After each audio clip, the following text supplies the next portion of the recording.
Just do the usual housekeeping to begin with. So can I just check that everyone in the room and online can hear me? Yeah, perfect. Thank you. Just to remind all committee members, as ever, if you aren't able to attend the meeting, please can you arrange for a substitute? The agenda pack has been published online via ModGov as usual. If and when I invite you to speak, please can you state clearly who you are for the benefit of anyone that's listening online. I'm not sure if we've got any members of the public joining us today. No members of the public notified us that they're joining. We are not aware of a fire drill today, so if the fire alarm goes off, please follow. We'll follow Ben today out the door. Perfect. So I'm pretty sure that's everything. There is a cyber security presentation at 2 o'clock, which members are free to join online. You don't have to wait around for Helen.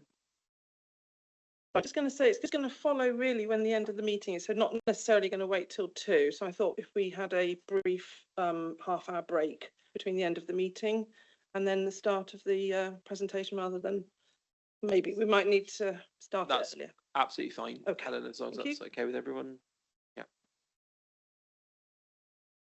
Okay, so moving on to the agenda proper, I've got apologies from Councillor Lee Baker and from Lindy Van Vuren.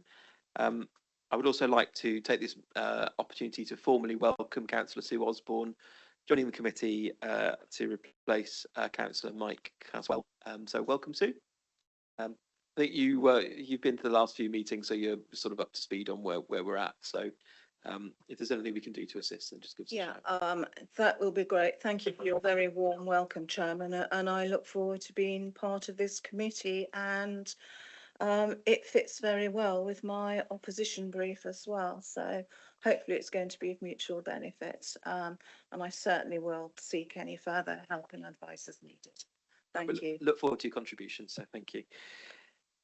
Any further apologies for absence? Morning, Simon. No. Helen? Just to say, looks like Councillor Steve Ashton isn't present today. Councillor Andy Sully's joining us online. And Councillor Andy Sully is online, yes. Okay, so moving on to the minutes from the previous meeting. It's just chaired by Councillor Sully. So thank you, Andy, for stepping in. Firstly, for accuracy, has anyone got any issues with the minutes that they would like to raise? Sue? It's not one of accuracy because obviously I wasn't at the last one, but I did note that it was noted in the minutes that there was going to be a follow-up report on the red brick building, but that was going to come in due course. I wondered whether you could confirm when this report is actually going to come forward, simply because I did see that there's additional information come forward through a Freedom of Information Act that was published in sort of local media. And it may well be that for the sake of transparency and openness, and possibly our own relations with MHCRD, that report perhaps needs to come sooner rather than later. So I think Alistair is probably the only person that can answer that question. I'm not sure if there will be a specific date, but Alistair, are you in any position to enlighten us on when that report might be brought to committee, please? At this stage, I don't have a date. If it's okay, I will get back with an answer for the committee and the member, if that's okay. Yes, just keep us updated, please. I think we're all very keen to have that information brought to committee and in the public domain as soon as is practicable.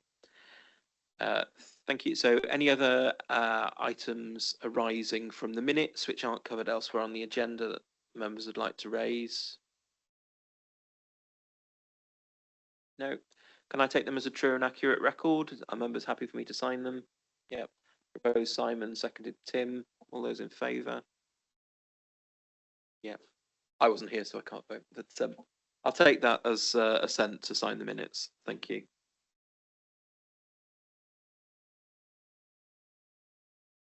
So moving on to item 3, which is declarations of interest. Do members have any new declarations which aren't covered on the council's website? No. Perfect. Moving on. No public questions today. We did have one which was submitted late, which came in, I think, on Sunday evening, which I ruled out of time, just so members are aware of that. The deadline was Thursday at 5 p.m, so it was a good couple of days late. So I don't like to rule things out of time, but in this circumstance, I didn't think it was reasonable to allow a late question. So moving on to item 5, which is the audit progress report and sector update from Barry. Welcome, Barry. Thank you, Chair. So I'm Barry Morris, the partner from Grant Thornton. So this is just a fairly brief progress report that's with members today. As we've said, hopefully at the previous committee, the council has prepared and provided us with the draft financial statements by the end of June.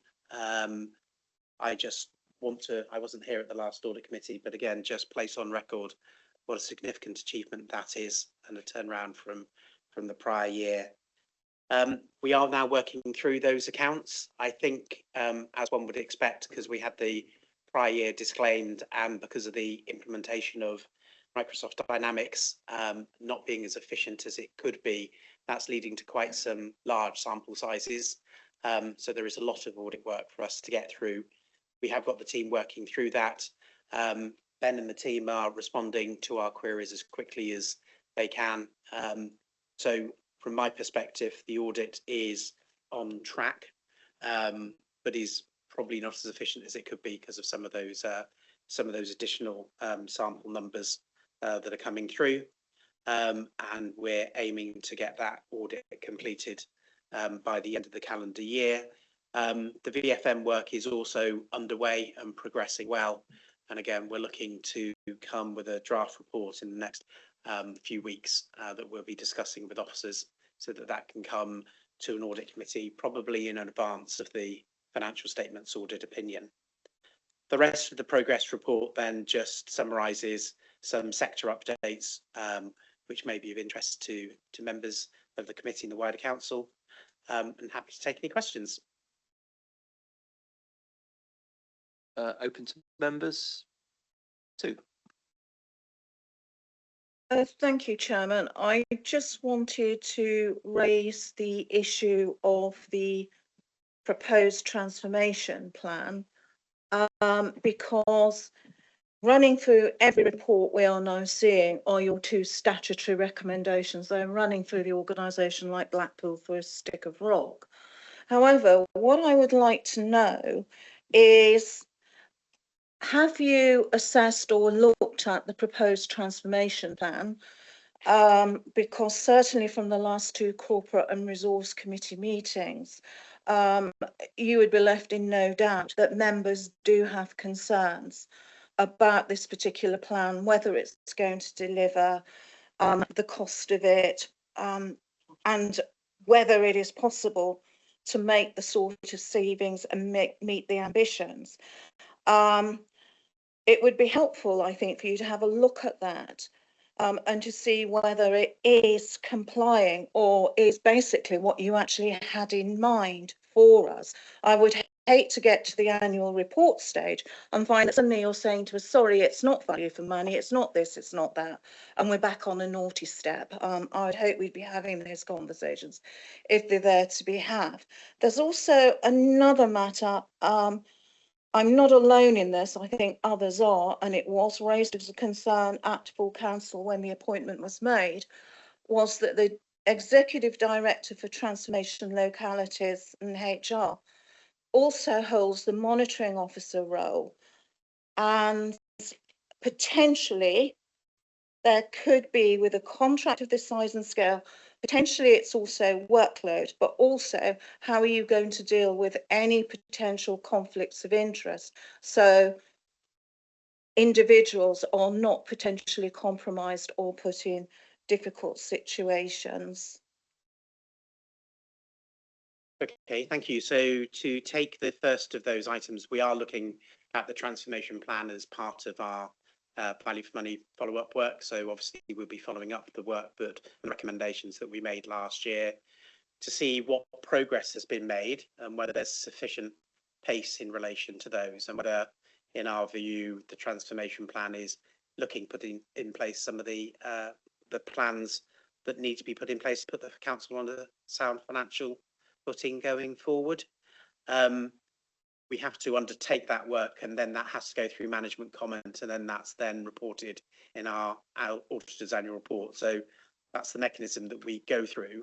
I think the assurance that I would give to you is that is part of an ongoing dialogue, and officers will become aware through our work and our questioning if we're not comfortable with the work that's being undertaken. So, but that will then get formally reported back to yourselves as the audit committee, and then on to full council in due course. And of course, if there continue to be statutory recommendations or whatever, then that gets validated in the council chamber.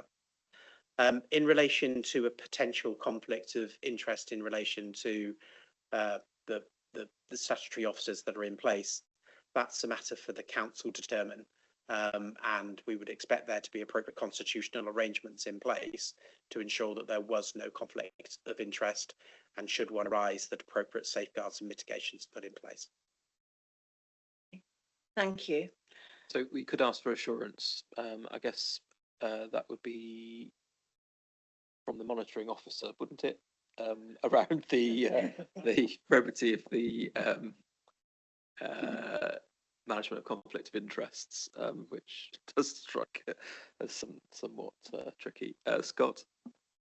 Okay, yeah, just to add, I mean, there are protocols, certainly as part of our constitution, in terms of where there are any potential conflicts of interest. That's one of the very reasons why the monitoring officer also has a number of deputies. So should those conflicts arise, then the deputies effectively deal with those matters on their behalf. Perfect. So is it a direct follow-up? Yes, it is a direct follow-up. We now have a new interim head of legal. It may be helpful to have an opinion from the new interim head of legal on this matter, and whether there could be instances whether he may need to step in to do that monitoring officer role, perhaps to release the transformation director to oversee this huge programme. Okay, so bring Scott in, and then we're going to move on. Okay, just to highlight and just to introduce, I'll ask Kehinde to introduce himself in a moment.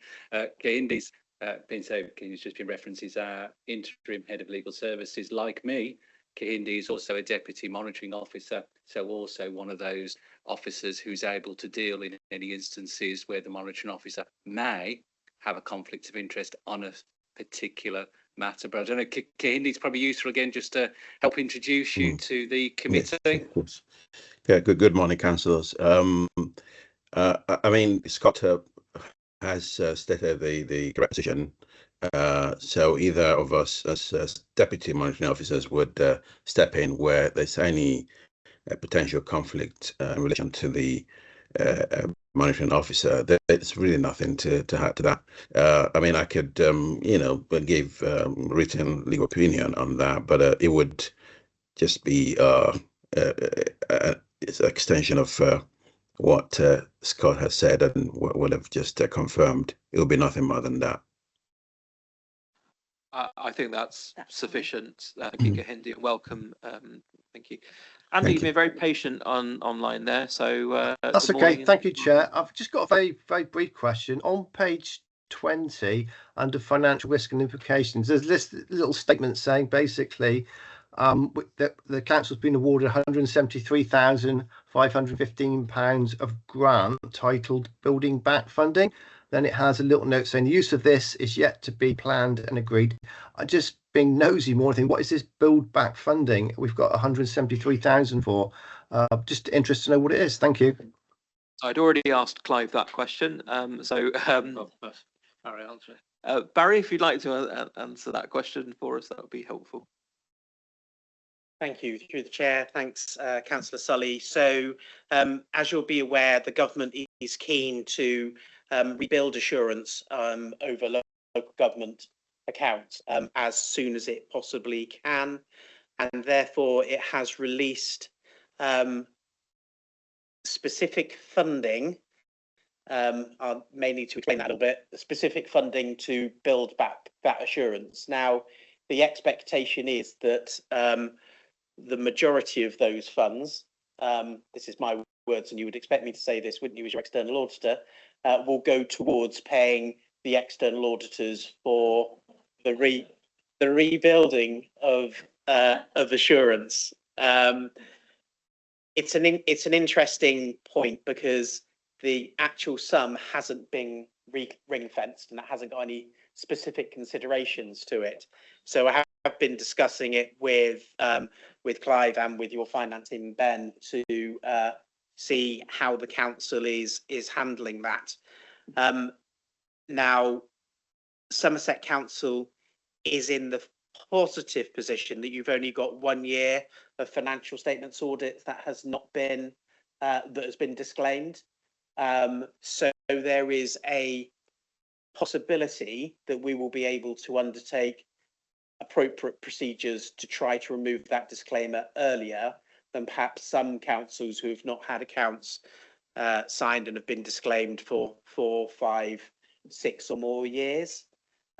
We are piloting with some other authorities a programme of work to see if we can do that in an efficient way to build that back. So it won't be a full audit. There will always be those disclaimer on the opening balances, but we may be able to remove that by doing some of the in-year transactions. To be honest with you, Councillor Sully and members of the committee, it really does depend on how this year's audit goes.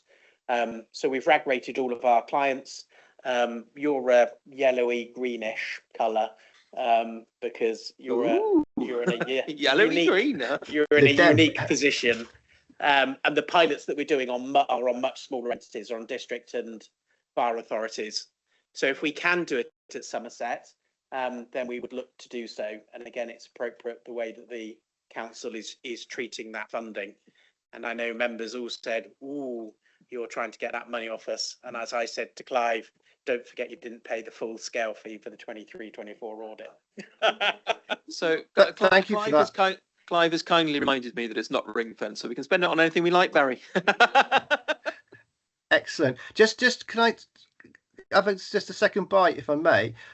We said that our accounts, we had that because we couldn't do the accounts on time. We've got that like a 3-year period, I believe, where we haven't got our accounts proper. I forget the right word. Barry will tell me where the accounts are not quite in the position we need them to be. Disclaimed opinion for that's it. Disclaimed essentially 3 years. Yeah, but Barry then indicated that he could basically reduce that maybe, but with a bit of work. Is that a possibility that you can actually do that? So that's what we're investigating. That's what the government wants, and that's what the regulator wants. It's a challenge to do an ISA compliant audit if you haven't done the full procedures over all the income and expenditure items within the year. So and all the journals work. So what we're trying to do is a very focused piece of work that should give us assurance over a shorter period. So the 3-year period is still probably tenable, but it depends how many years have been disclaimed, Councillor Sully. So that's why we think that Somerset is a possible candidate. But again, we have to recognise there were some specific challenges for Somerset last year. Sorry, 23-24, which is it was a new authority, it was a new finance ledger, and there were a lot of opportunities for looking at how to improve things effectively going forward in that period. Okay. Thank you very much, Barry, for that clarity. Thank you. Okay, throwing the floor back open to members. Oh, Norman. Just a quick one for you, Barry. Page 34, local spending on homelessness in real terms, 24. I see the 2010-11 figures there at 1.3 billion. Does that mean that the actual figures have been indexed to reach that 1.3 billion? Because otherwise, looking down on the actual homelessness more than doubled, etc. If they haven't been indexed up, then the cost of housing the extra homeless has come down dramatically. Thank you. So through the chair, we are re-reporting information that's been provided by the Institution for Government. So I can't give any assurance over how those figures have been calculated. We're just bringing it to members' attention. So again, that's probably a question if you go into the more detailed report with the links that we've provided. Sorry, I can't answer. Okay. Okay. Right, members, going to move on from here unless there's any final question. Habib, quick one. Yes. If I may, Mr. Chairman, just a couple of recommendations. One is, would it be an idea to add a concise executive summary summarising progress, risks, and urgent action? If there are any extensions needed and so on. So we can actually look at that summary and actually look at where we can actually do things better. The other thing is dashboard of recommendation, actionable stuff showing the state and age of open items with things that we can actually bring back on a regular basis. So the auditor's annual report, I think we were due to bring it to this committee, but there wasn't much change from the previous committee, so it's coming to the next one. So that gives us the dashboard of where we are against the statutory key and improvement recommendations made by the external auditor in their annual report last year. Is that what you're looking for? Yeah, I think it's not at this meeting. Various members of the team were on holiday over the summer, so it wasn't practicable to bring it back to this committee. Clive? And Chair, through you, I'm also looking to bring back a wider tracker than just that one. So we need to be tracking the audit recommendations and where we are against the normal recommendations and statutory ones, against SIPFA's recommendations on the work we need to do on internal audits recommendations and how we're dealing with the management actions that follow on from that, etc. So I'd like to bring back to you a regular dashboard that's looking at the entirety of this, because that gives a wider picture then of the health of the organisation at any point in time, if that would suit members. I think there probably is general assent for that. Yeah. Yes, please, Clive.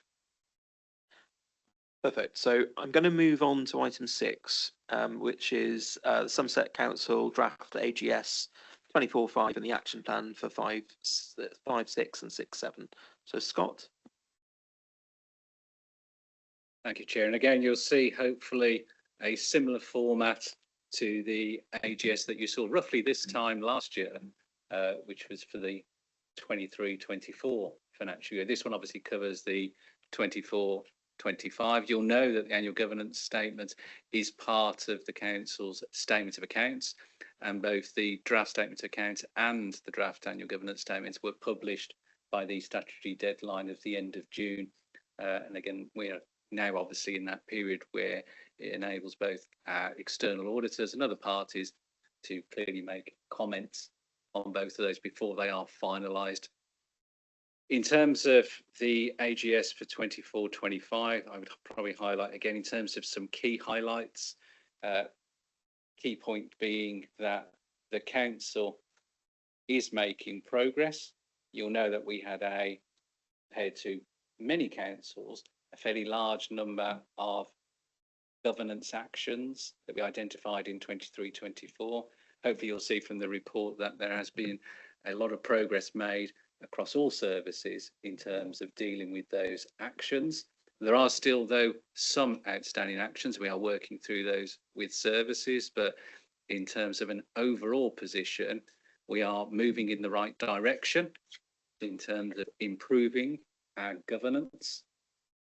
You'll notice that there's a clear alignment. Some would probably use the word duplication, but there is an alignment in terms of the reports you receive from our external auditors, the reports that you receive in terms of our SIPFA assurance.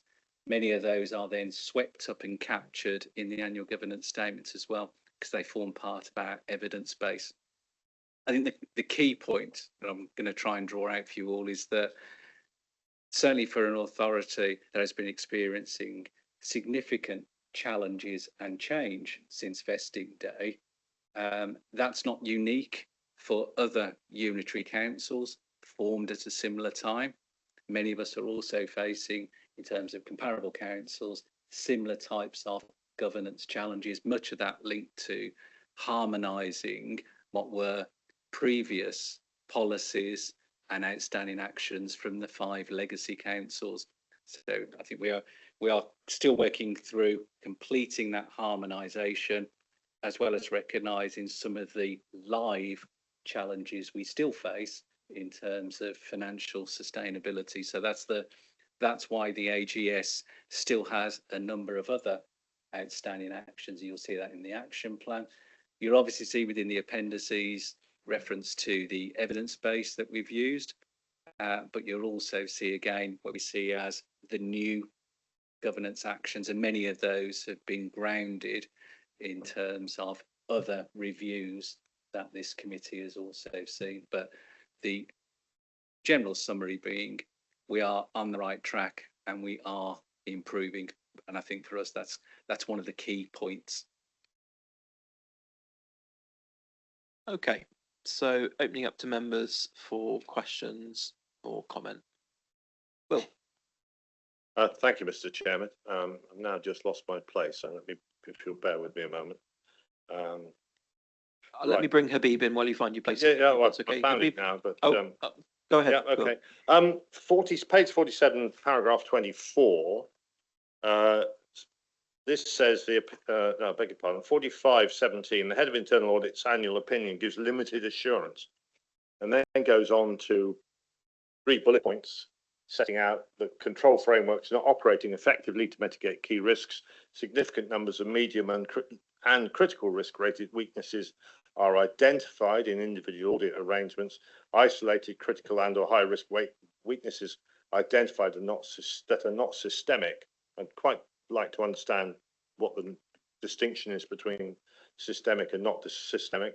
Internal audit is also concerned about management's approach to resolving issues. And it then follows on by saying that internal audit recognises that the council has been proactive in taking steps to strengthen spend controls through the use of spend control boards and the governance, how it operates. Well, that final paragraph is slightly at odds with what's been said before, because certainly there's a heavy implication that we're not doing as well as we could, but some progress has been made. And there was a lot made in the last 2 years over the spend control boards and how they were putting an iron fist on expenditure.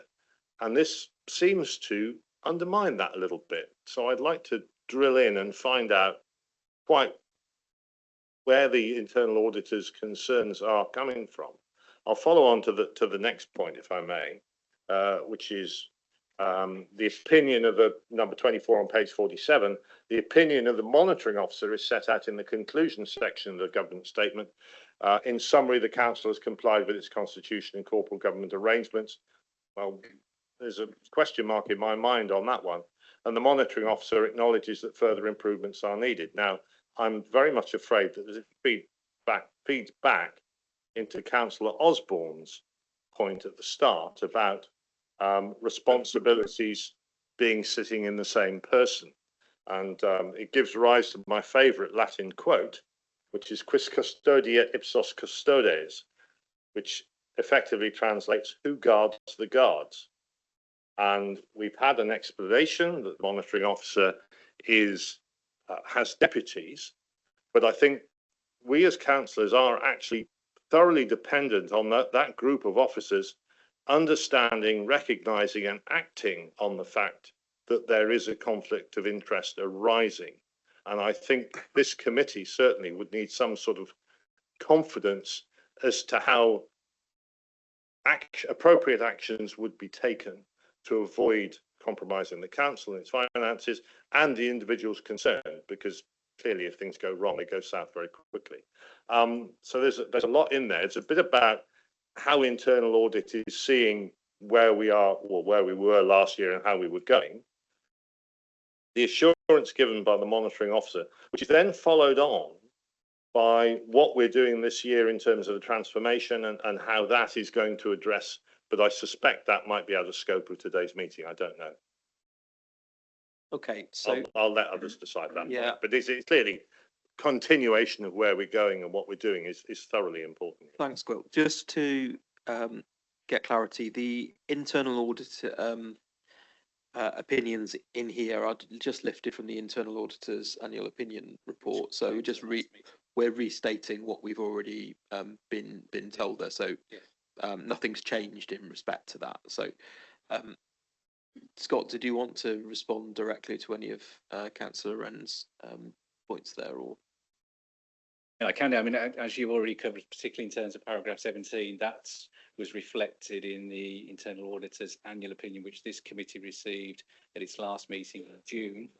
But I know Alistair is online, certainly to deal with any specific points where councillors might want to explore behind some of those overall statements. In terms of paragraph 24, I mean, again, we have already touched in terms of the management of conflicts of interest. Again, it's from a practical perspective, certainly in terms of the development of the annual governance statements, the development of the opinion, that is done by one of the deputy monitoring officers. It's not done directly by the monitoring officer, so that's done independently of the monitoring officer. The monitoring officer, though, is then providing that oversight and assurance. So effectively, the deputy monitoring officers are reaching that statement and managing that separation, but then the overarching monitoring officer then to review and almost sign off the homework in some way. So that's how we're managing that conflict in a practical way.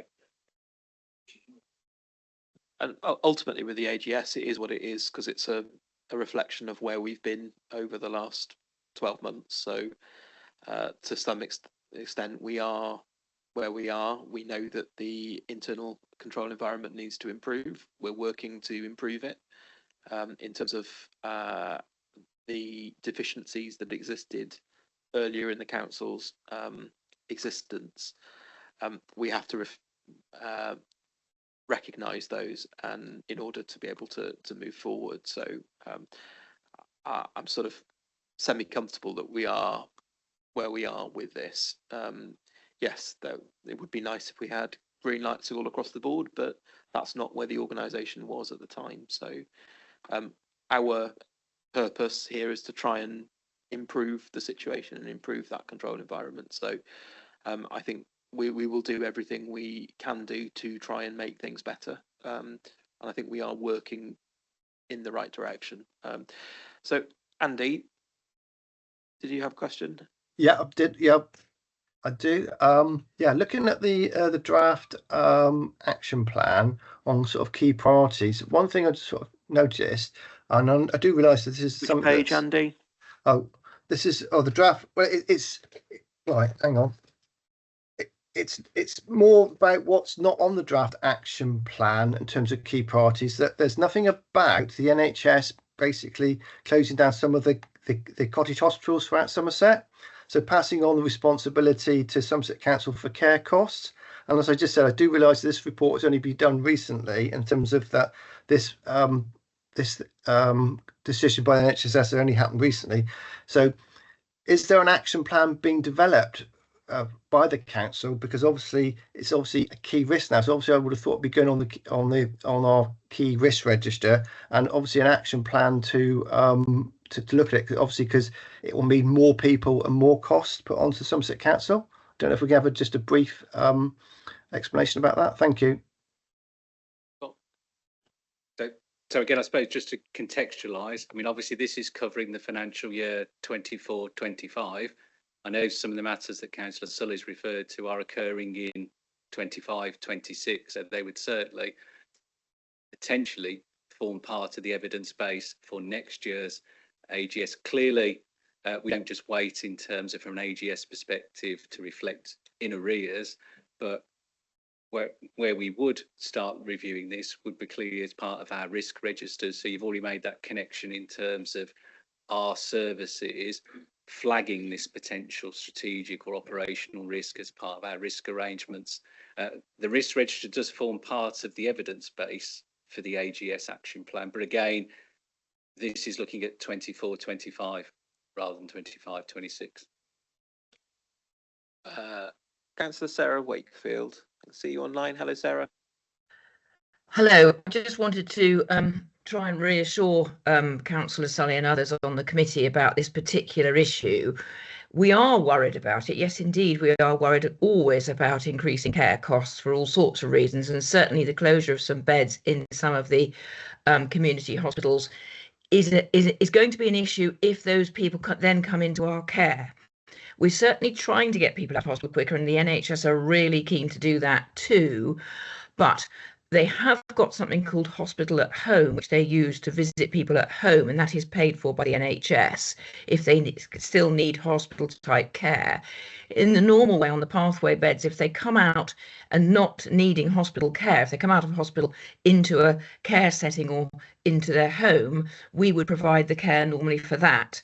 But just remember also, and we are working closely with the NHS on this, but the other side of the NHS plan is prevention, something we've been working on for years, and we're delighted that they're doing that. And that's why these community hospital spaces that they're creating will be used for diagnostics and prevention work, as well as treatment for cancer and other things. So yes, it's a big question, Andy, and I do think it should be a risk that we are going to see increased care costs across our risk profile. But there is a bigger picture here, and I'm happy to explain it either here or to other committees if they ask the question. Thank you. Yeah, thanks, Sarah. So I'm going to suggest that any further questions around this actually are questions for scrutiny rather than audit, because it's more about the prospective situation than the retrospective sort of audit position. So if everyone's comfortable, are there any final questions on the draft AGS, Dawn?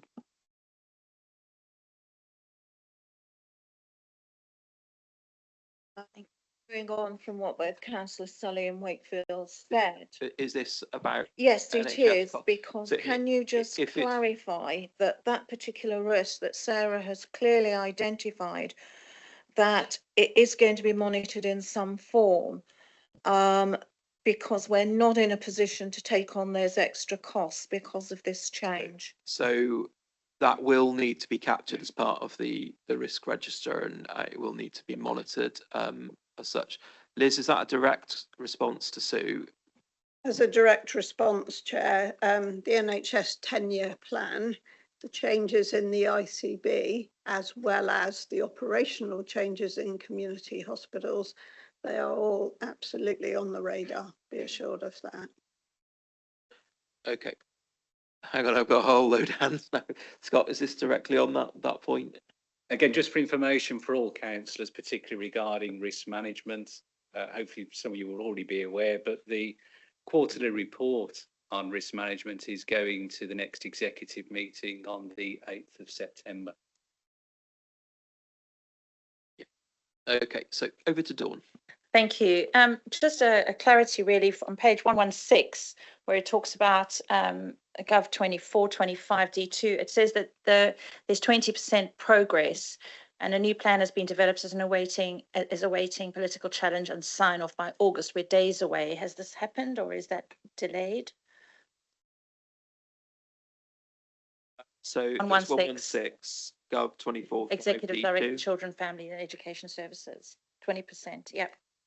So again, hopefully, certainly in terms of the updated deficit management plan, that should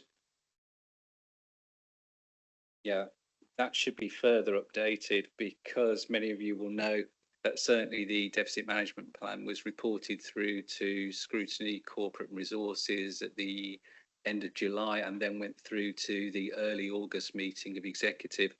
So that particular action should show a greater level of progress, because that DMP has already gone through both the executive. It is elements of the DMP are due to come to the full council meeting at the end of September, because they also have a funding requirement. So that's why it won't show as complete, which is why it's showing on this outstanding action plan. Okay. Quill? Yeah, just a small point. I noticed, I'm sorry, I should have mentioned this earlier, but it wasn't necessary following on from before, that we've purchased a software package called IdeaGen, which is supposed to implement a government framework or improve our governance framework can we just have a little brief explanation of, well, one, what it is, who puts the information in and who monitors it, and where are the results or the outcomes reported to council? IdeaGen is the platform on which our risk reports are now reported to committee. We took that change, it's got to be about, was it 12 months ago, something like that, to improve the granularity of the information coming back to committee on risk specifically. But it's got wider functions as well. Because the council pays for a single license, as far as I'm aware, we're sort of stretching what we can do with that license to get both better value for money, but also better outputs in terms of the overall framework. I don't know if that answers your questions, Liz, and then Scott. It's a piece of software that, under a different name, was used by some of the district councils for performance monitoring. We now use it for risk and for performance. Sarah Hawkins is the lead there on assurance, performance and risk, I think. Pam Pursley works to her. You may well remember Pam. And it's a piece of software that has, I think, really improved our reporting. And the interplay between performance monitoring, risk and budget monitoring is an area that I think is of the greatest interest. That interplay and how they are a never-ending circle, really, about how we perform, where the risks lie, what impact that has on our budget, and how we monitor through that circle and continue that circle. It's a piece of work where we've done a huge amount. Those papers for executive will be published, I think it's today, because it's the executive meeting is a Monday, they need to be published before the Friday, so hopefully today.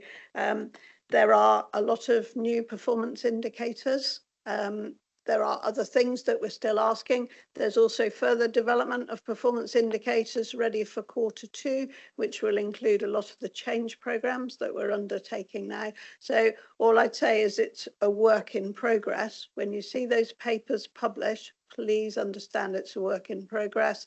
And there's also a really helpful explanation of the difference between strategic risk, tactical risk, and operational risk that I found particularly helpful in the paper. So I think the audit will want to see a lot more of that work. Thank you. I was just going to say, where's it reporting to? Clearly it's going to executive. Is it going to go to this committee or to corporate and resources scrutiny? Scott, is it a direct response to that question? Again, just to help everyone to bring to life, and I'm just sharing on screen in terms of IdeaGen. I think as Councillor Lyson's already explained, effectively previously, certainly about 15 months ago, the council was operating about 5 different systems in order to capture whether they were internal audit actions, whether they were AGS actions, whether they were risk management, whether they were performance indicators. So as a system efficiency, we've consolidated all of those into a single system by the use of IdeaGen, and this is just giving you a sense of how that system gives us a single live overview of some of our key priority 1 actions, but effectively it's got a full coverage. In terms of reporting, clearly we've got the risk management, which is being reported through to executive, but is also reported through to scrutiny, corporate and resources. But risk management is also reported through to this committee as well. Governance clearly reported in terms of the AGS through this committee. Certainly in terms of performance reports quarterly go to the executive, but also go to scrutiny committee, corporate and resources. So there is this, and I know we've talked about this before, but there is this balance between the extent to which scrutiny are scrutinising the management actions and the actions of the executive, together with looking at where there could be potential improvements or further work, versus audit's role, which is looking for assurance in the sense that we say we've got a constitution, we say we've got a framework. How is that operating in the way that it should be? Sometimes there can be some crossover between those, so it's about how we manage those. But certainly in terms of idea gen, I mean, it may be something certainly for the committee to think about. I know we talked about before in terms of what we use as audit committee workshops, which are opportunities to look with officers at forward areas of work. Idea gen is certainly probably one of those areas which may actually be useful just to go through with the committee in private, how it can be used and what its real advantages have been, because it's certainly made quite a number of improvements. So if you'd like to lead that. So what I'd like, when I talk about the dashboard, this effectively is the dashboard I want to bring you. But what I want to do is to drill down on those numbers and make sure you've got visibility on everything. So take that top line, there are 7 overdue actions there on the auditor's report for 23-24. You want to know what are those 7 actions. So this unpacks then those 7 actions and the progress we're making. Sorry, you won't see it too well on here, but we can give you, we can bring that to you as something that you can have a look at and then question why we've got overdue actions, etc. And similarly, if we go back a page, Scott, with the yellow column, which talks about things in progress, but nothing's happened so far. I think the yellow and the red columns are the ones that this committee and probably scrutiny will have an interest in some of these as well. But these are the indicators of the health of the organisation overall, which is why I think it's important that you get to see them. Yeah, what exactly? Yeah. And if you drill down on each one of those, the whole complex list of what things are all about, who's the owner, what the risks are, what the progress is. So it's a very powerful tool to deliver. What it's not doing for me quite at the moment is pulling together that overview dashboard of what are the 7, what are the 5, which is what you need to see to make sure that we're asking the right questions. And I'm just working with the team now to make sure we can do a simple drill down report. With this in the background, it all is generated from this. This becomes the source data, but we'll do that for you so you've got that overview. Thanks, Clive. I've got Norman and Sue. Thank you. Great to hear that, but it sort of leads into what I want to ask. Page 94, the development plan is the last one on the sheet there. 75% progress. This is the new local development plan. It's been going in some cases since 2019, certainly 2022.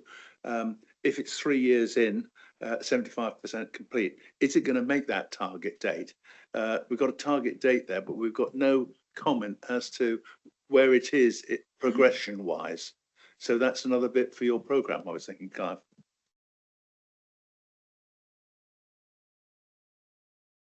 Okay. Sue. Yes, please. I'd love to have a briefing on Idea Gen, what it is, what it does, what we should be looking for. So we actually focus on the stuff we need to know and concentrate on.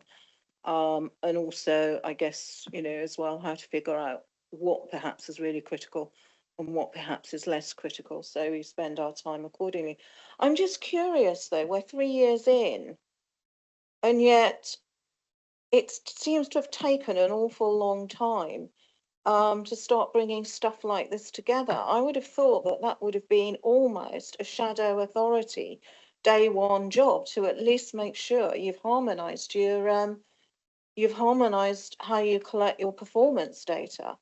We've seen various iterations of it, and we're about to see a different corporate, and also incorporate it into a briefing on how we interpret and look at the new corporate performance data coming forward, because that is going to change from the last form to now. So I think that would be really helpful, and we know what we're looking at and what we're meant to be, not necessarily what we're meant to be doing, but again, how we interpret that, because you could still, it makes it very difficult to sort of see trends if you're constantly changing how you're reporting, because you're not comparing like for like, you can't pick up those trends.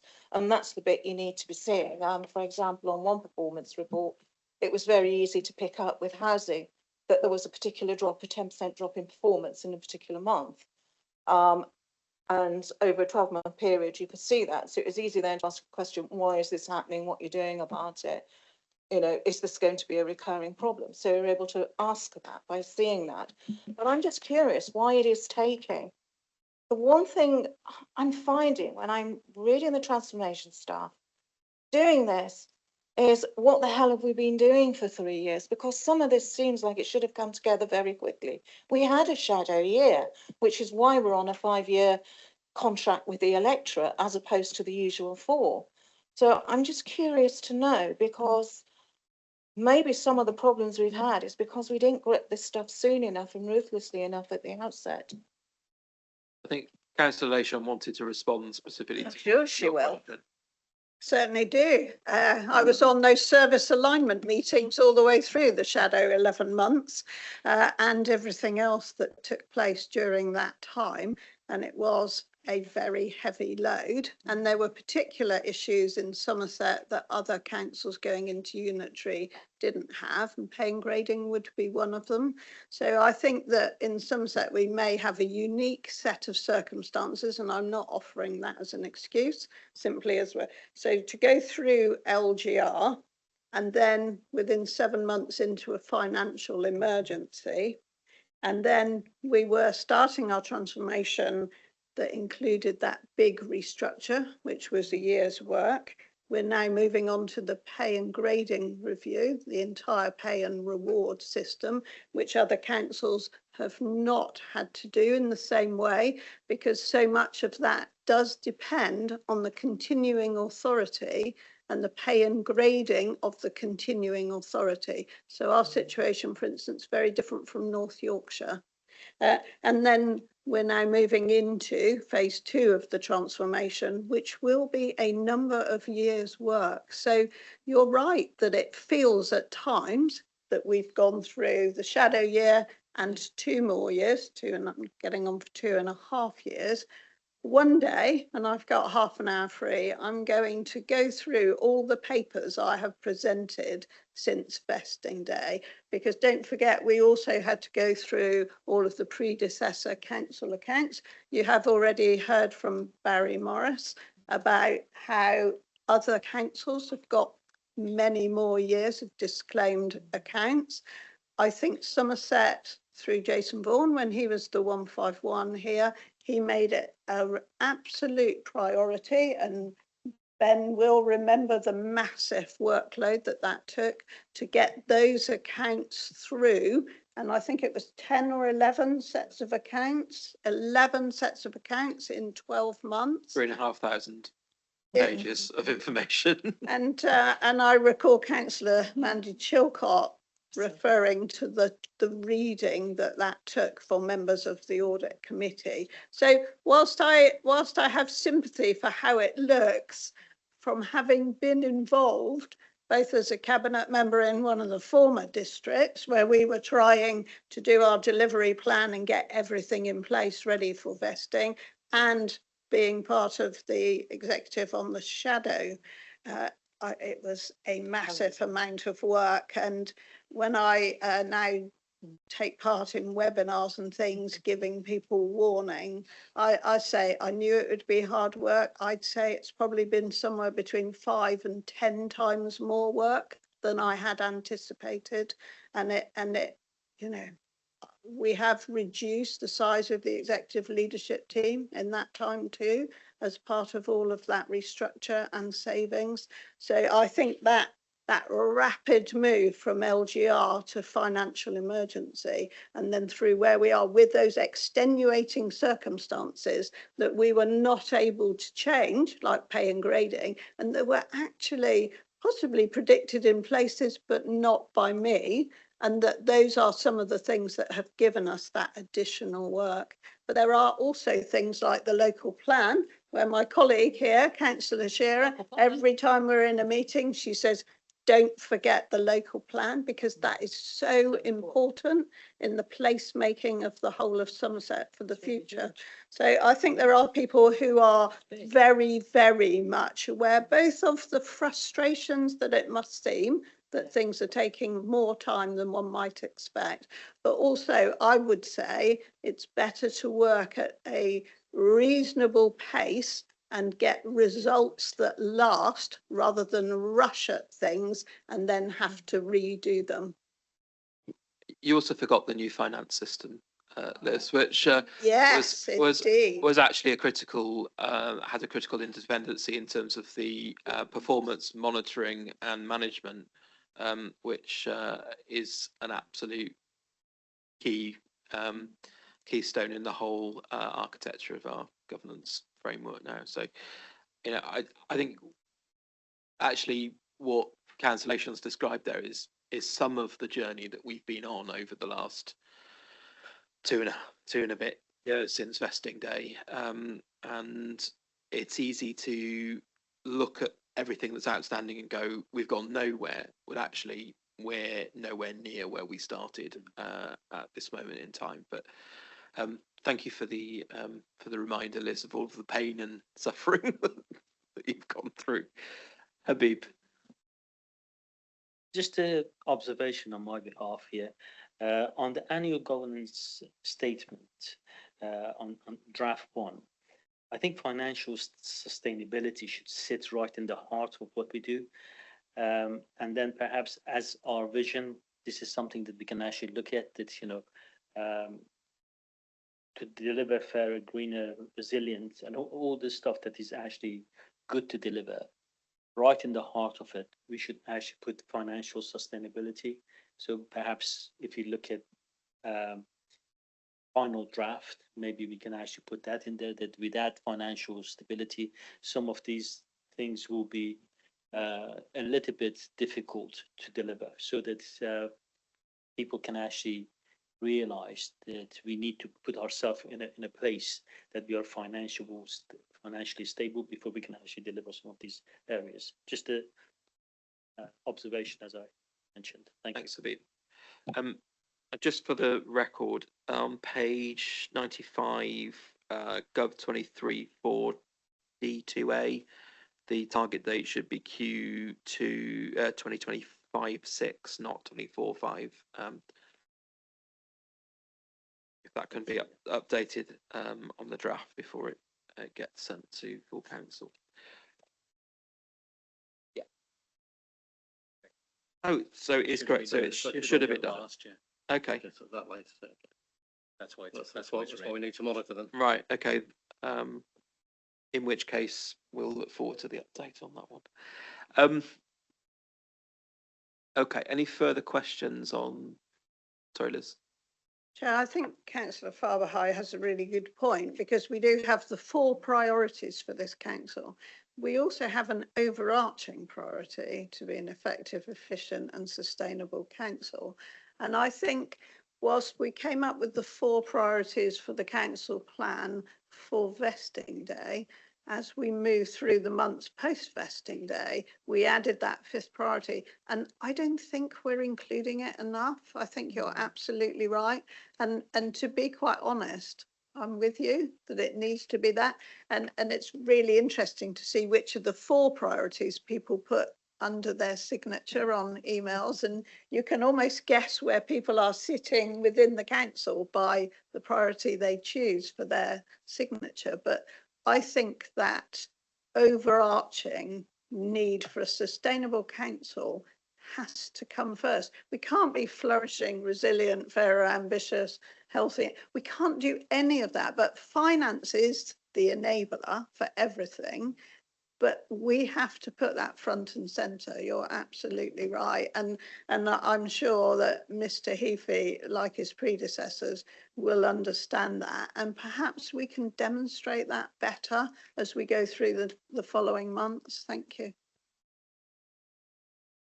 I think it is a really good point, which I fundamentally do agree with. We can only afford to do the things that we've got the money for at the end of the day.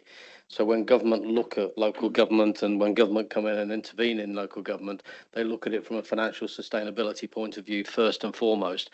They want us to provide the best possible services we can, and absolutely that's what we're here to do. That's what you as members are here to do, but we do so within a financially affordable envelope, not spending more each year than we're getting in income. So I think that we do need to make a little bit more of that, I think, and make sure that's front and centre of what we're doing. Simon. Thank you, Chair. It's on that very point. We know that the government is talking about a review and fairer funding in local government. I noticed read an article a couple of days ago that suggested they're going to take some money away from the London boroughs and give it to the shires. Now, I can't see the London boroughs being particularly happy about that, and I can't see the shires gaining sufficient funding from that to enable us to move forward properly. The problem remains financial for this organisation, and whilst we have this perfectly laudable ambition and are taking steps to make sure we get there, we are wholly dependent on the money that we are able to raise. And the last thing this authority needs is the commissions, because it will just stop everything in its tracks, and we will never get a sustainable authority, or if we do, it will be one that doesn't do anything because it's not able to, because it's lost all its funding and all its resources. So we have to be quite careful, but we have to be brutally honest with people about what we are able to achieve. But I think there's nothing wrong with the ambition, and there's nothing wrong with all the hard work that's been put in by my colleagues on the executive to get us there. And on unfair funding, it's been seen by the sector as something that's going to save many authorities. The reality is it will save some, it will cause more difficulties for others. It may have been my briefing note that I sent out to you at the weekend that you were reading, so I hope that was of use. No, I hope it was of use. But what I was trying to set out there was that London boroughs are the big losers from this as it stands at the moment, and believe me, London councils, which is the collective body of London authorities, are going to argue very strongly against those changes. So we may yet see further changes. Northern unitary authorities are going to be largely the winners, those that have got high levels of deprivation, low council tax base, i.e. mainly band A and B payers, not C. So counties are finding them in the middle. So we are winning on the deprivation side, the measures of deprivation that we have, and that we are winning. We'll gain on those measures, but because we have a more than an average band D number of council taxpayers, our council tax base is relatively high. It's relatively high, believe me, compared with other authorities. And I've worked in some of those northern authorities where pretty much all the people are paying band A and B. 90% of payers on band A and B. Therefore, the ability to levy a council tax is poor. For us, it's relatively good. Our tax base is relatively high, so we lose out on the proposed formula on that side of things. Overall, we should be a net gainer, but it's not going to be enough to save us from the kind of numbers that we're talking about. It will make a contribution and I stress it's on the current proposals, which there are going to be an awful lot of lobbying about. We responded to consultation 2 Fridays ago now. But there'll be thousands of responses, and we'll see how government take that consultation. So yeah, it's not going for us. It's not going to be a great position. It will be good. It'll be better, I should think, at the moment, but it won't be enough to sort of fill the gap by a long way. Scott's just made a suggestion that actually we could, as a committee, add a recommendation, a governance recommendation to review the council plan to ensure financial sustainability is at the heart of that. Is there general assent? Simon? I'll take Habib because it was his initial suggestion. Everyone in favour of that? Yeah, perfect, thank you. Right, so in terms of moving us on with the AGS then, are members content with it as drafted, adding the additional recommendation? Do you want to see further changes to the AGS? If you're happy, we can move on. Yeah. Okay, I take that as general assent. Do we need a formal adoption of that, Scott? The committee's agreement. Yeah.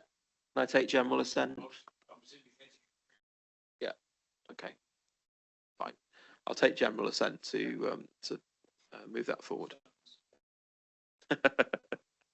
Right. So we're slightly ahead of my proposed schedule. I've got a 10-minute comfort built in now. Would members be happy to take that, or do you want to push on? Okay. As ever, there is cake available. Please avail yourself. Otherwise, my children will end up with diabetes.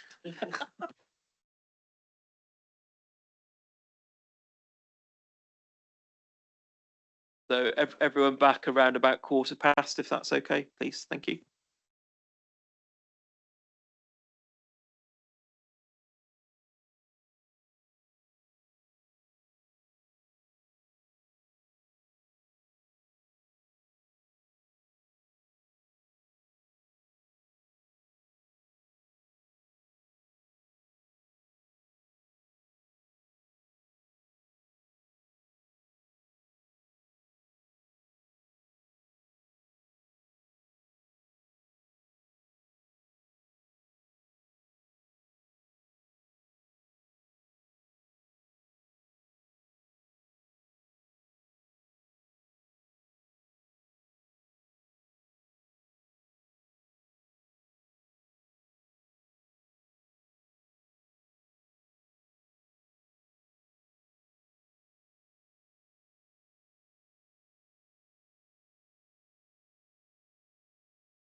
Come to order in a few minutes, please.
Right, folks, let's come back to order then, please.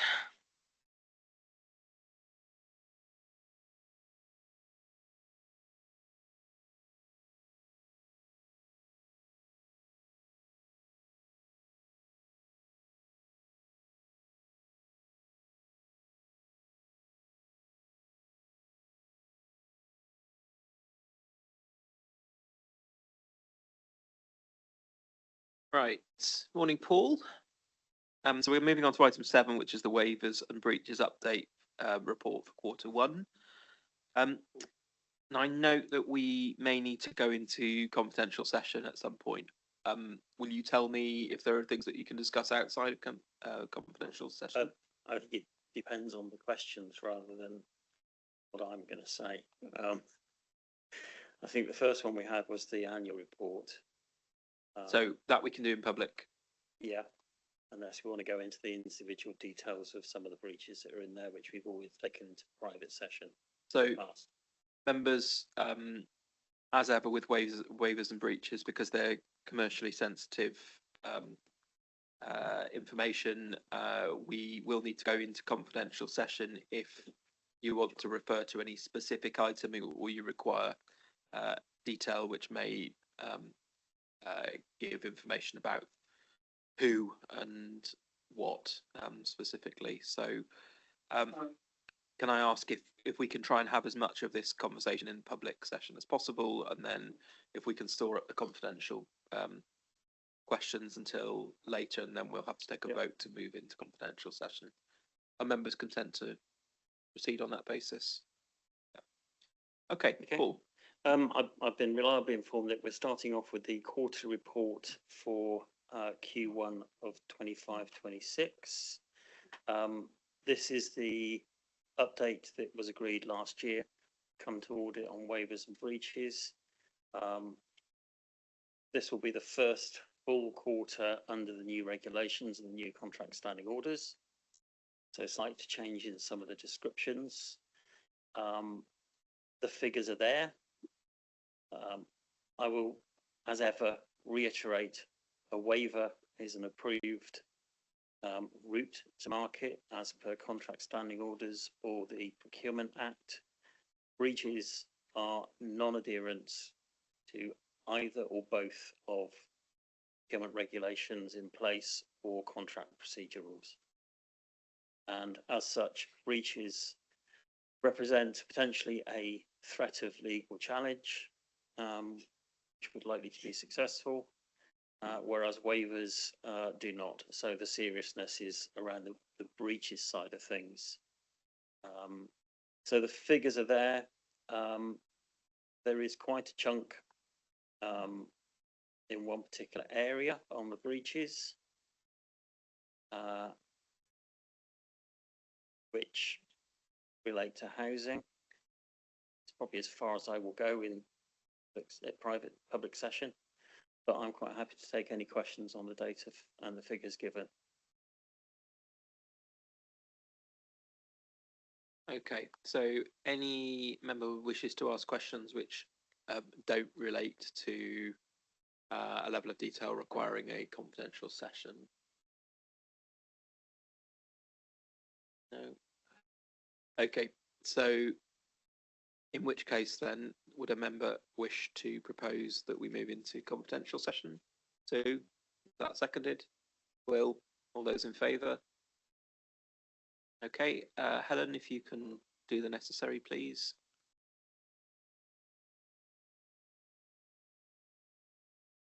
So we're coming back out of confidential session. And then in a moment, if you wish to raise any questions about the confidential appendix, then you are free to suggest that we go back into confidential session and we'll go through the whole thing again. Okay. Paul, would you like to present item 8, which is the waivers and breaches annual? So this is the annual report. Second iteration of this. Last year's came to audit report as well, all going through and being published. So this is a summary of financial year ended March 25. It is more complicated this year than it normally would be, because you have got 2 different sets of contract procedure rules within that year and 2 different sets of procurement legislation within that year. So it changes the reason codes and the thresholds and lots of things. So, but that's a one-off. Next year it will be cleaner. The format of it is pretty much identical to the report that was seen by Audit Committee last year. Deliberately so, I want to make it such that if public are viewing this, they can do proper comparisons between the figures, the volumes year on year, which are in this report. It covers the waivers and breaches, gives you the volumes.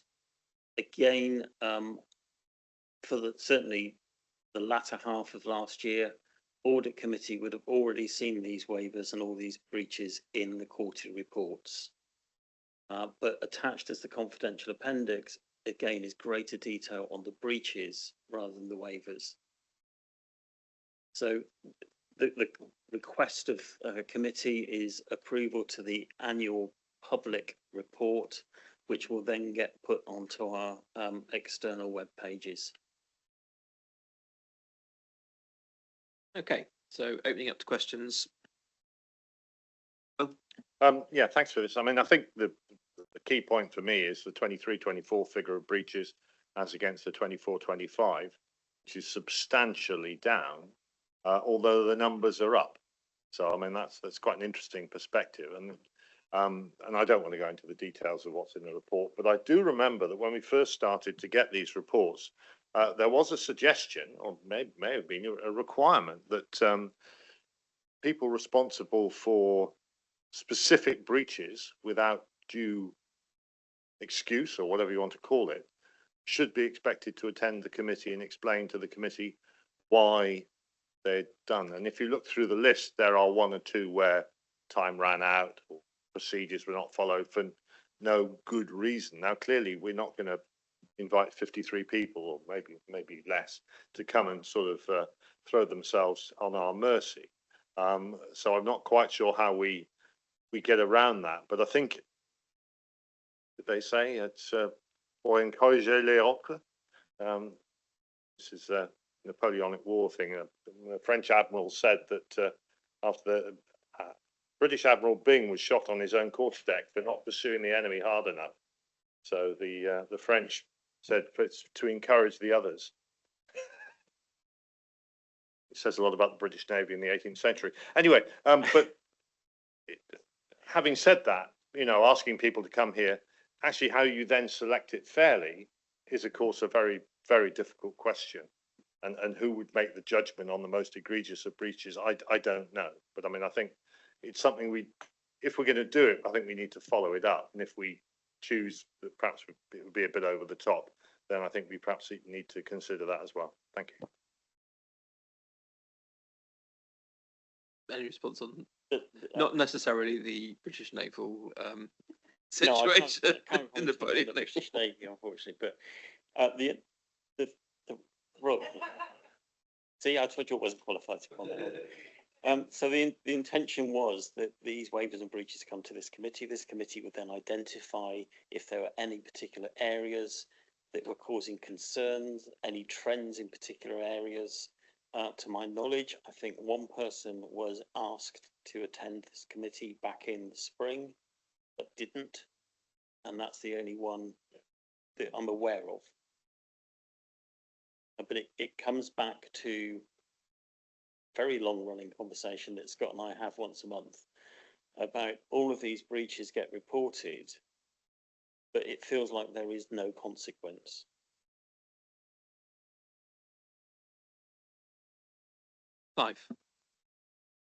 So I think we need to make their consequences for repeated offenders. And I've spoken to the chief executive about introducing a 3 strikes and you're out kind of approach, where repeat offenders will be taken off the system and managers will have to find an alternative in order to get their work done. And if that means it's difficult for managers, well, managers should be managing in the first place. So there is an internal control which I think can work quite well. Outside of that, people have often said to me, don't pay suppliers who don't have a purchase order. And the answer is, we can't. We've entered into it in good faith. But what I have done before is I've written to certain suppliers who are continuing to do that to say, I'm changing your payment terms to 365 days, which usually does focus their minds. And they don't tend to then come in again with anything else that without a purchase order to back it. So there are tools at our disposal, but this is more sort of using the stick than the carrot now to do some of this thing. I can. They will object to it, but if we try not to pay, we almost certainly would lose that case, because they will say that regardless of whether it's been properly entered into, the organisation's entered into that in good faith. But we can say we now will change your payment terms. And if you don't want to do business with us, we'll find somebody else.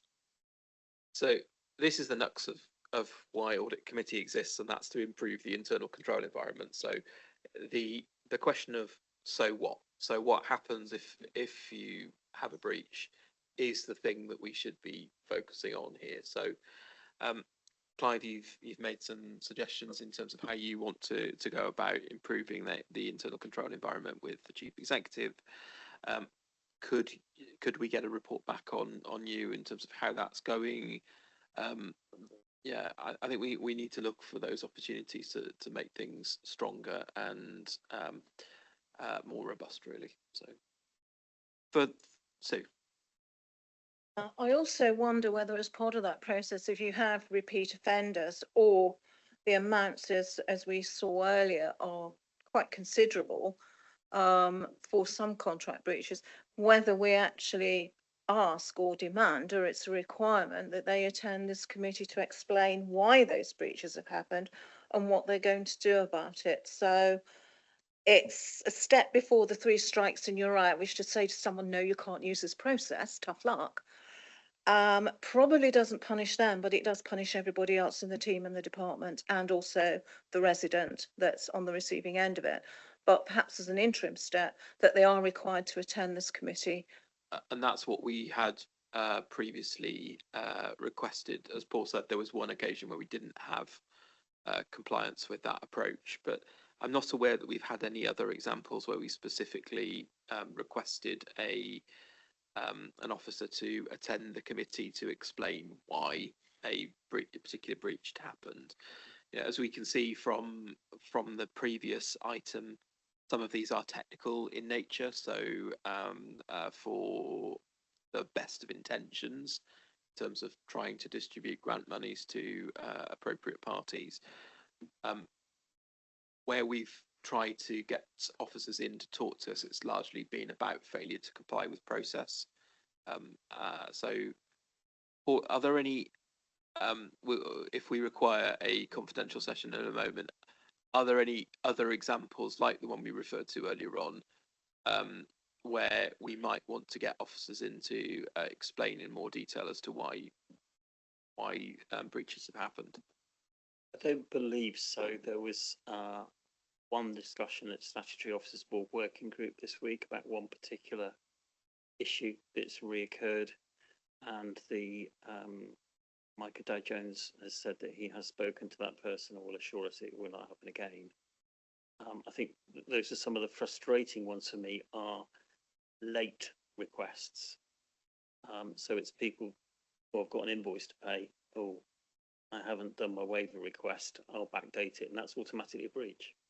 And quite a number of those would have been perfectly valid waivers had they done it at the time. And my frustration is that feels like they are potentially either ignoring the rules, don't know the rules, or just deciding that they can't be bothered to do it. It's poor planning.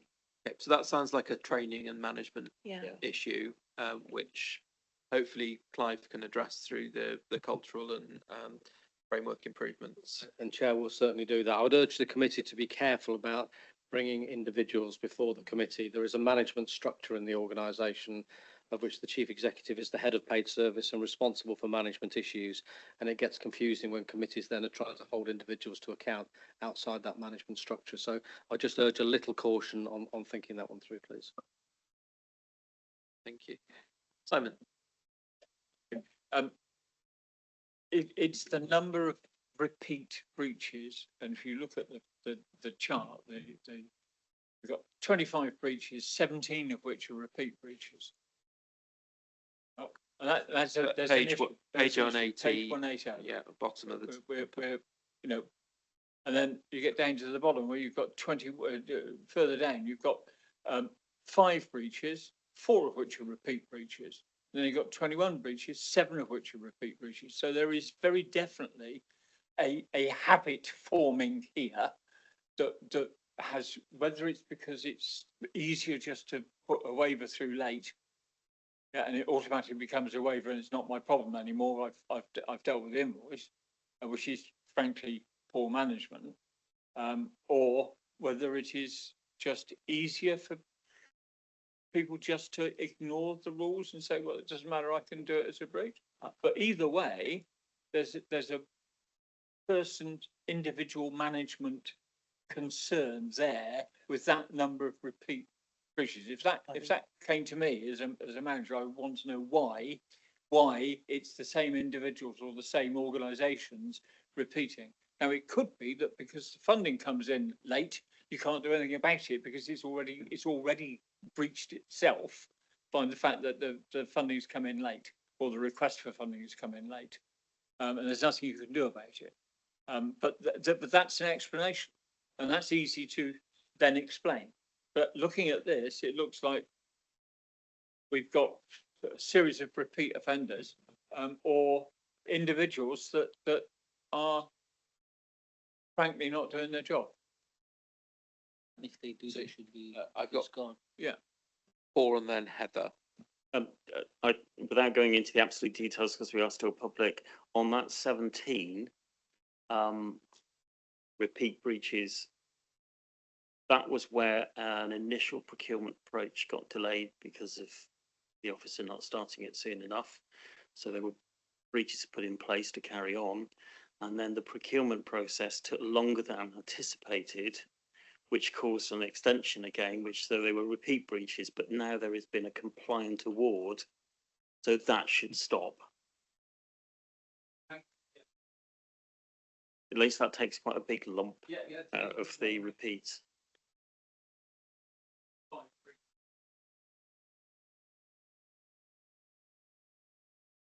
Heather. Just very quickly, thank you for that, Paul, because I was going to say something similar really, but it's going back to the discussion we had earlier on. This is in general terms, where there are, if you like, technical breaches, if you like, and then there, what I was thinking in my head is practice breaches.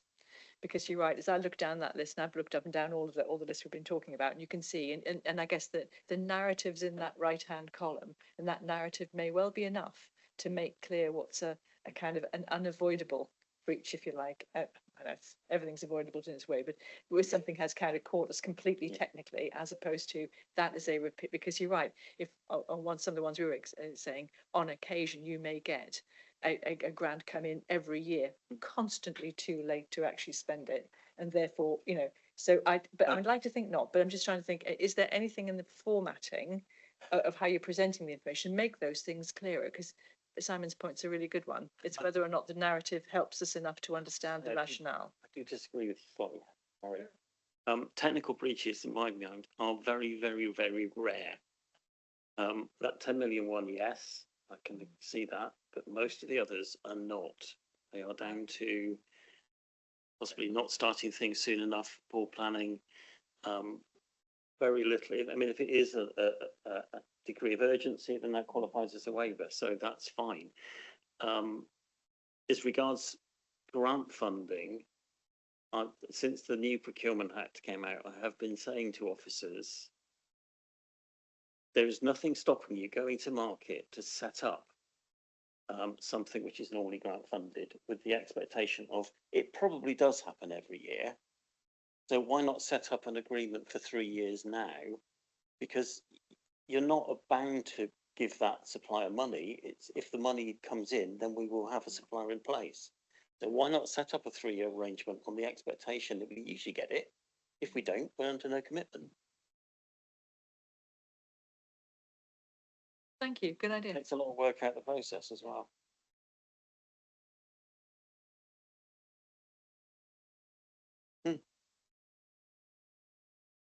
Okay, so in terms of bringing this to a close now, then, are there any other action points or improvements that members would like to see in the way that waivers and breaches are reported to committee?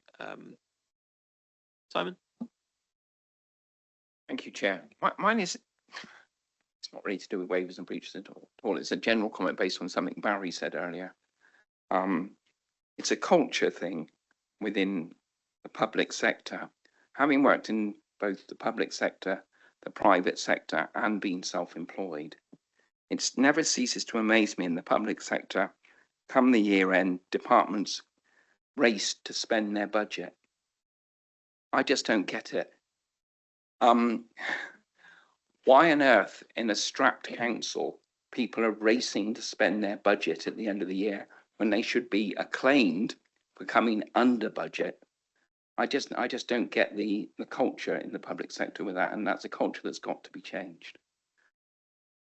Just one other thing. It's worse in the NHS because they can't roll their budgets.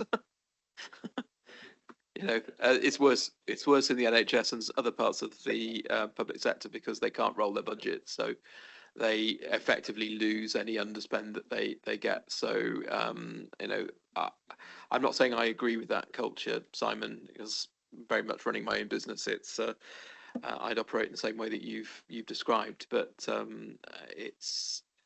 there is definitely a cultural and I suppose it's driven by the processes and frameworks that's in place in those departments. As well, I think back in the day, years and years ago, I can remember that there was very much a thing that if you didn't spend your budget this year, instead of being praised for coming in under budget, you actually got that amount cut from the following year. And you can bet your bottom dollar that that following year would be the year you would need the full amount. So you're almost disincentivized from doing the right thing. And I think that's where that culture stands back to. And I'm talking 30 years ago. So it's going to take a long time to turn that particular tanker around. Well, on that subject, having worked in the public sector and experienced exactly what Councillor Carswell says, we eventually got to the point where the department would give us guarantee 75% of our budget up front, which is not an unreasonable figure. And we instituted something called quarter naught. And that was ran between January and March and enabled people to put up contract planning in place for the following financial year, which actually improved cash flow out immeasurably. You suddenly, instead of falling over the end of the financial year in April, recovering through June, then going on holiday and waking up on the 1st of September saying, oh my God, I've got all this work to do, and working flat out till March, we were actually able to ease the whole financial planning and expenditure much better. And I've often thought it was a good idea. So I just throw it out there, although it's way away from the topic of weavers and breeches. No, bravers, no. Well. Right. So bringing us back to the topic of waivers and breaches then. Does anyone have any final comments? Are we happy to note the report? Are we happy that, well, I suppose we're all genuinely unhappy when there are breaches. We understand when there are technical issues. I think we'd definitely like to see where there are waivers possible, that people are actively encouraged to apply for those waivers and they're given adequate training and support to make sure they know when and how to do all of those things. So Paul, in terms of that internal training and sort of business improvement process, is that in place? Are people getting the right support? Are they complying with the training and the requirements of the procurement rules? Sorry. Yeah, we gave commissioners gave everybody access to the new Procurement Act training back before it went live in February. I also attended a great many team meetings to outline what the changes were and what the changes to contract procedure rules were. We did a number of Dragon's Pen and leadership briefings to staff to say these are the new regs, it's serious, this is new standing orders. So an awful lot has been done. There are two other aspects. One, there is a passport to procure learning centre module, which we've had to lift out at the moment because it is drastically out of date, and it is again just finding time to update it. Once we do that, then all officers in any way connected with procurement will need to sit it. We're also going through an enormous amount of contract management training at the moment, which is progressing, but again, we still have pockets, and we are about to kind of name and shame those officers that have not taken up that training, even though they are managing contracts. And with new contracts, we will not hand that over until the contract manager has undergone the training. Okay, where there is a breach, are we enforcing that people have got to have completed the training? Breaches, I mean, largely it's in contract management breach, it's a kind of commissioning breach. So it is reliant on us getting the new passport to procure written and live on the system. They are told what they should be doing. They are told when they commit a breach that they are subject to report to Audit Committee, Statutory Officers Board, which may lead to disciplinary procedures. Okay, Clive. Again, I've talked to the chief executive about doing a sort of on tour kind of approach where for procurement, for finance, where people say, I don't know my budgets or I don't know where to look for my budgets, or for HR, where people say, I don't know the recruitment processes, it feels slow. So what I've said to Duncan is we'll try and arrange workshops within each directorate where we will go out with a team of people from each of those areas. We'll do it as one workshop, half a day, and individuals, people can come along and ask us all those questions, the wicked questions they've been looking to ask forever. If you don't come and ask those questions and you get it wrong after that, well, that becomes your problem. But we will commit the time to going through. And if that means reiterating procurement training and how you do it, then we'll do that alongside finance, HR, and possibly one or two other functions as well to make sure there is no ambiguity about what you're supposed to be doing and how you are supposed to be doing it. Can't say fairer than that, really. Okay, so I'm going to close this one down now. Paul, thank you for the reports as ever. I'm sorry you have to continue doing the waivers, but as ever, keeping our external auditors happy is very important to us. So I'm going to move on to item 9, which is the Audit Committee work plan, which is set out. Everyone comfortable with the work plan as set out? Yeah. Liz? Chair, I don't think all the budget setting papers are in here yet. There's probably more to be added. Okay. That's why I'm sure Clive will populate this as that information becomes available. So that formally closes the Audit Committee meeting for today. Just to say that there will be cybersecurity training. I've suggested 1 o'clock. Is that going to be okay for everyone? A half-hour break? A half an hour break. Yeah. If you prefer to do it online, or you can watch back online afterwards, presumably. Okay. Then feel free. Someone is Okay. coming to the room to do this, so I don't think he wants to broadcast it to an empty room. That wouldn't be really very polite. Okay, that's fine. We will stay. Thank you, everyone. So half an hour break, and then we're back for cybersecurity. Okay, thanks.